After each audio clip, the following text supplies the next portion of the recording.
Welcome to Daily Practice, and I'm so excited to bring this practice to you. This is a this is something which I've been working on for a while, and I believe if you are going to listen to this entirely, there are things that are going to change in your life. So let us begin. So life strikes us, right? Life strikes us with great upheavals. It always whispers in subtle ways. But most people are so busy, so caught up in the hustle and bustle of their own thoughts, they fail to notice the whispers. These little signs are always there. The universe does not shout it, it hints. It leaves symbols. It leaves coincidences. It leaves curious feelings that drift across your mind like shadows. And the greater tragedy is that most people ignore them until it is far too late. But if you begin to listen, really tune in, you will see that life has been speaking to you all along. Now, what do I mean by signs? These are not mystical things written in the sky, no signs or messages in your morning cornflakes, rather than these are early nudges of reality, the way events seem to cluster, the sudden intuition, all the way a strange chance brings him to precisely the right or wrong place. At precisely the right time, you see reality is woven together. You're not separate from it. The waves of your mind and the waves of the universe move in sync. And when we are quiet enough, we notice the two. But as often, we are distracted, always rushing, and the tune slips past us, like music playing faintly in another room. Have you ever noticed that just before something enormous happens, like falling in love, finding a new job, moving countries, there is this peculiar unease, a sense of something's different. It feels as though the ground beneath you is giving away. And sometimes people panic in the state.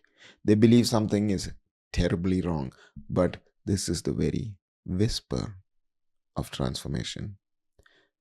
The seed feels as if it is dying. In truth, it is being cracked open. You see, the universe sends you this sign of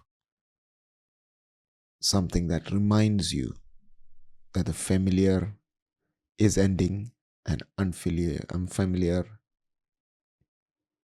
life's great adventure is about to begin. But here lies the difficulty. We modern people, with our obsession with certainty, we don't like ambiguity. We wish to know that exactly what happens and what comes next, exactly how everything changes. The universe never grants you that privilege, though. Instead, it tosses you into a mystery, and it precisely in that mystery that growth becomes possible. But if we resist, we suffer. If we insist on clinging to our maps and our plans, the signs will seem like betrayal. But if you let go of this notion, if you surrender, you begin to see the patterns, the order behind the disorder. It is as though life itself is training you, training you to dance. Not much. Once there was a man walking along the forest path. He had lost his way, and every tree looked like every other. There's a panic, obviously, because he's lost. But then he noticed a small bird. It fluttered ahead, pausing, then lying a little further ahead again. And again, something within him said, follow this bird. And though he had no map, no certainty, he followed the bird. The forest opened and he stumbled back on the road and he found what he had been seeking. Now, a lot of people dismiss this as coincidence, perhaps, but in that person's heart, it was more. It was a sign. Once you may have missed, had he been too proud to listen. So, signs are never obvious, but they could be obvious. They are like shy creatures in the woods. If you stomp about with noise and arrogance, they flee. But if you walk softly, if you open your senses, you find them everywhere. A conversation overheard that answers a question. You've been rooting on a chance encounter that introduces you to precisely the right person you need to meet. A dream that lingers in the morning, whispering some truth you've been unwilling to face. These are no accidents. They are the universe reminding you that you and it are not separate entities. You are woven into the same fabric, dancing to the same rhythms and tunes. But why do people miss these signs? The answer is very simple. They do not trust silence. They are addicted to noise, to chatter, to clamor of their own thoughts. When your mind is always busy, you live in the future or in the past. You are not here, and the signs do not wait for you in the future. They do not echo from the past. They live only in this moment. The bird flattering before you, the coincidence unfolding is in the moment. The intuition staring in your chest knees are fleeting moments. If you're elsewhere, you miss them entirely. A smile from a stranger can be a universe speaking, a delay that frustrates you. In truth, this is what may be a sign steering you away from harm, maybe. The ego demands grand revelations, the trumpets in the sky, but reality is not so crude. The great mystery is hidden themselves in the humble wanting for the eye that seeks. Not many will ask, how do I know it's a sign? And not simply by chance, is it? And to this, everything is chance. The chance itself is the language of cosmos.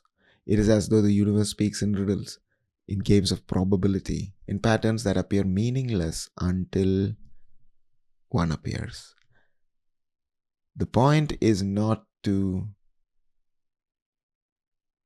find or announce itself with fanfare or razzmatazz. It flows like water, quietly, irresistibly, and when you align yourself with it, life begins to feel strangely effortless. Doors open, struggles soon become less of a struggle. The right people appear, but when you fight it, insisting upon your own rigid path, which often is not your own, you stumble and wound yourself. At every step, the signs are there to guide you, not as commands, but as invitations. An invitation to trust the flow, to stop resisting. But we must learn the art of listening, the discipline of noticing. And this is not easy because it demands humility. Humility means accepting that you do not control the symphony of existence, but one note among many. And if you try to play louder than the orchestra, you create only noise. But if you learn to play your note in harmony, you find beauty. Now, let us look more deeply at the way these signs appear. Sometimes they come as, we call it synchronicities, unrelated, occurring together in such a way that they pierce you with meaning, a thought in your mind, and then you see it on your phone. A dream one night, and the next day it becomes reality. Coincidence? Of course, but also something more. Something in you recognizes that you are not separate from the universe. These synchronicities are like cracks in the cup, glimpses of the machinery behind everything, behind the stage, and yet people brush them aside because to admit them would change their comfortable illusion that life is merely random, disconnected, mechanical. But in the open mind, they are confirmations. They say, you are in the right place, or you are being nudged toward a different path. Signs may also arrive in your body all of a sudden. Exhaustion in peculiar bursts of energy, in restlessness, in illness. The body is part of the universe. When it speaks, pay attention.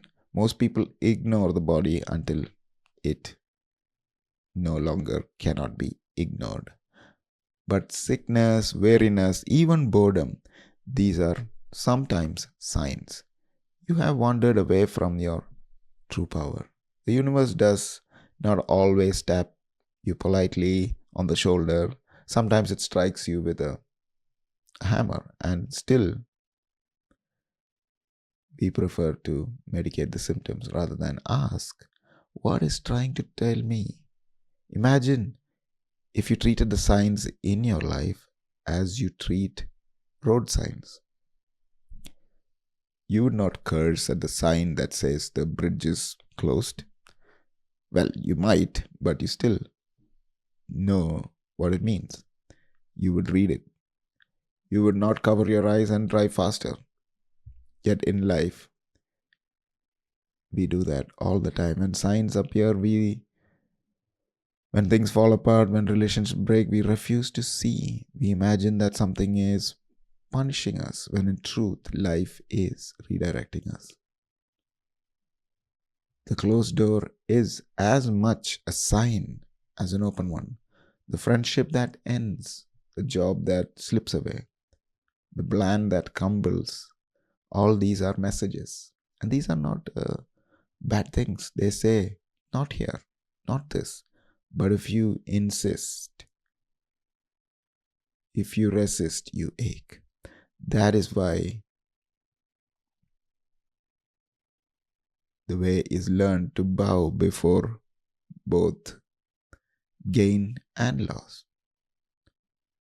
We read both as part of the same script. The signs, whether pleasant or painful, are always pointing somewhere. The art is not to demand which way, but to walk with eyes open. How does one cultivate such openness? Through practice, of course. Practice of trust. Trust does not mean blind belief. It means stepping into life without the needing to grip everything so tightly. It means listening more than speaking, watching more than responding, reacting.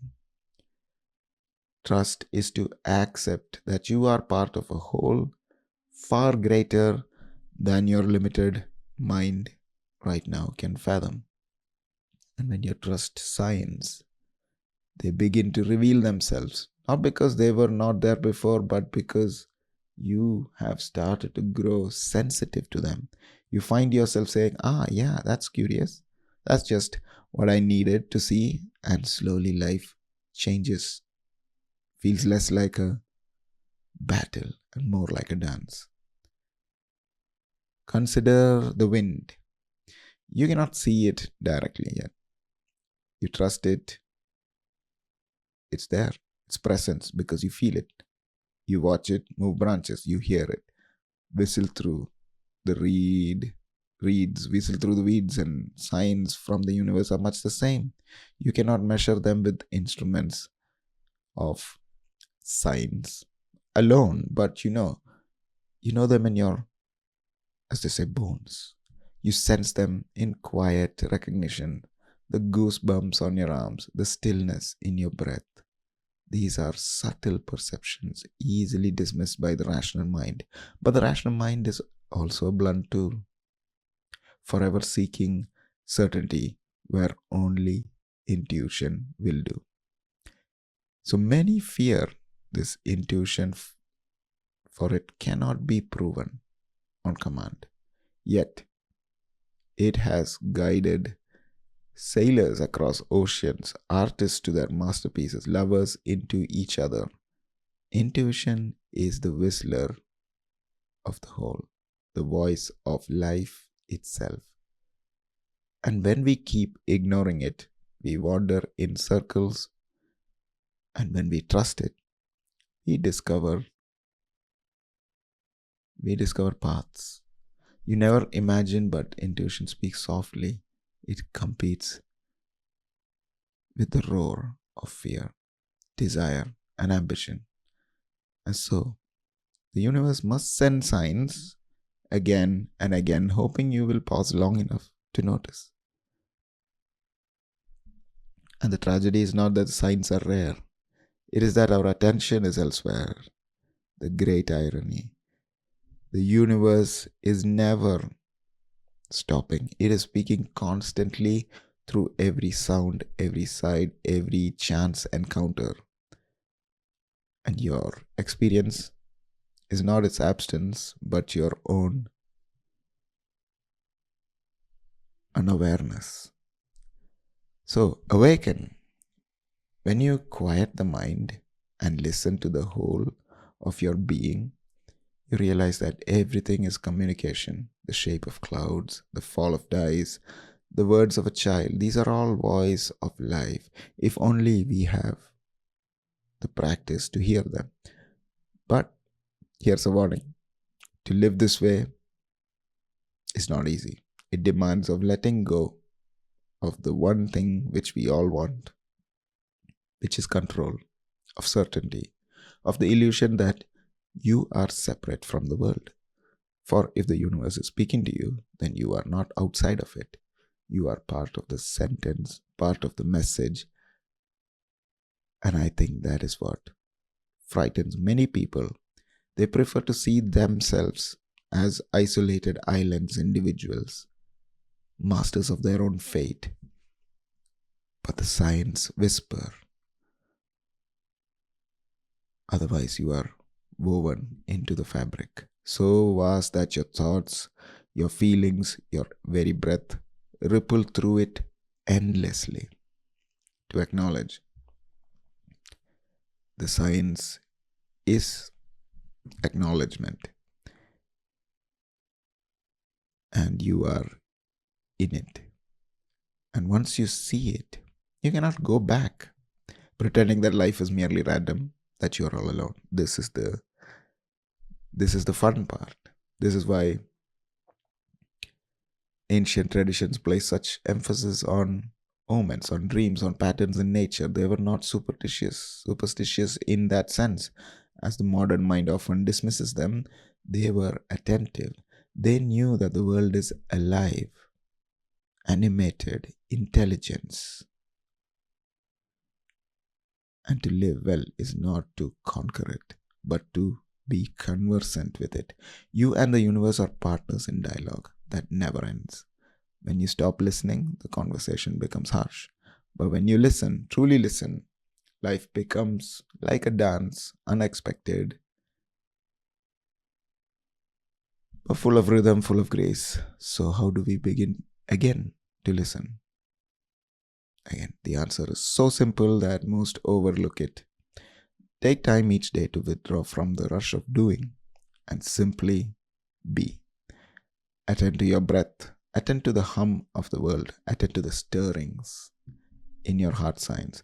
Cannot be caught by force. They are not prey to be haunted, they are gifts revealed when we are still.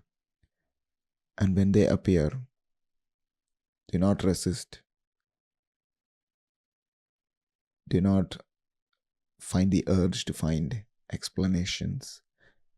It is not the task of the sign to tell you the whole story, only to point away in the direction you may be going. Imagine standing at a different crossroad. The sign does not describe every detail of the road ahead, it just says this is where you can go safely. It is simply saying that this way you must choose whether to follow. That is all up to you. They are not the faith of blind belief, rather, faith as trust in unfolding. The universe signs are not designed to satisfy your curiosity. Sorry. They are designed to move you, to shift your being, to align you with your deeper self. And when you live this way, when you start to see the subtle nudges, something remarkable begins to happen. Life itself becomes lighter. You no longer feel you must push so hard, strive so desperately, cling so tightly. You begin to notice how often things fall into place when you allow them.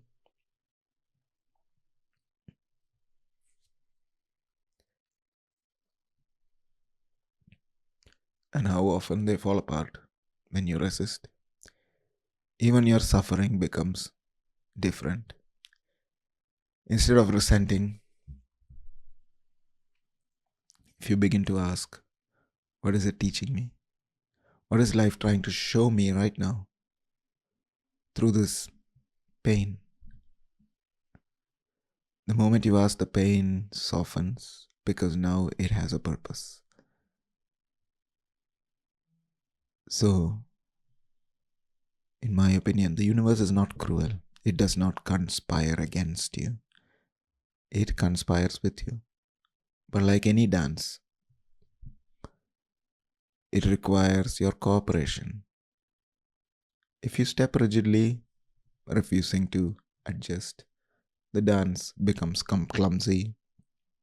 But if you yield, if you listen to the rhythm, you move together as one. So the signs are the rhythm. They are the cues, the gestures, the movement that invite you into harmony. To ignore them is to stumble to attend to them, is to glide.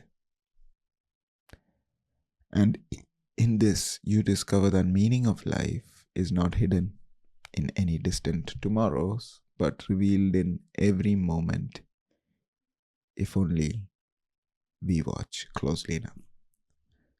So, perhaps the next time you feel lost, confused, uncertain, pause.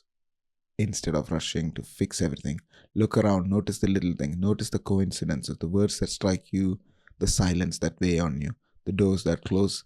Ask yourself not, why is this happening to me? But what is it trying to show me? In that question lies transformation. In that awareness lies freedom.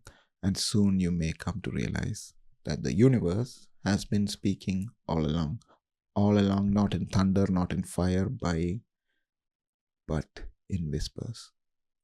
Whispers that once heard can change the course of your life forever.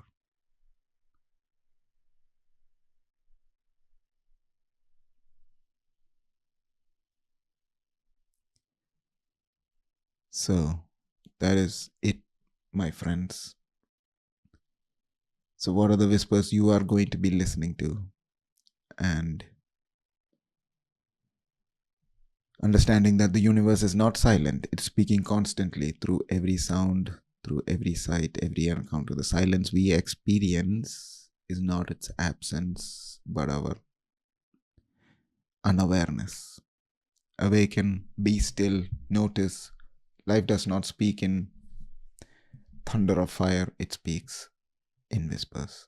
Whispers that, once heard, can change the course of your life. So, thank you for listening in. Let me know your thoughts and please, please practice